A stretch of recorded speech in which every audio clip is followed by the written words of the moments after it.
പിടവൂർ ബദരിയ മുസ്ലിം ജമാഅത്തിന്റെ നേതൃത്വത്തിൽ സ്വലാത്ത് മജ്ലിസ് വാർഷികവും മതപ്രഭാഷണവും ദുആ സമ്മേളനവും നടന്നു.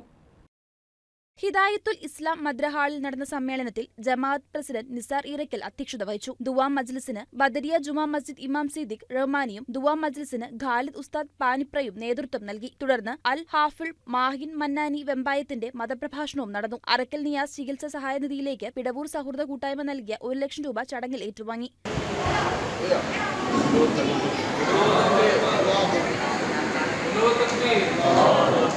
ജമാഅത്ത് സെക്രട്ടറി അജിംസ് ബ്ലാങ്കര, അസിസ്റ്റന്റ് ഇമാം ഷരീഫ് ഉസ്താദ് തുടങ്ങിയവർ ചടങ്ങിൽ പങ്കെടുത്തു. അല്ലാഹു കുടുംബത്തോടൊപ്പം സ്വർഗ്ഗത്തിൽ ഒരുമിക്കാൻ എനിക്കും നിങ്ങൾക്കും തൗഫീഖ് നൽകട്ടെ. അതിന് നമ്മൾ എന്തൊക്കെ ചെയ്യണം അതറിഞ്ഞ് 11 സ്വലാത്ത് ചൊല്ലി ദുആ ചെയ്ത് സന്തോഷത്തോടെ പിരിയണം. അല്ലാഹു തൗഫീഖ്. പരിശുദ്ധമായ മദീന പള്ളി പോയിട്ടുണ്ടോ? മദീന പള്ളി പോയിട്ടുണ്ടോ? പോണം. അവിടെയാണ് പോകുന്നത്.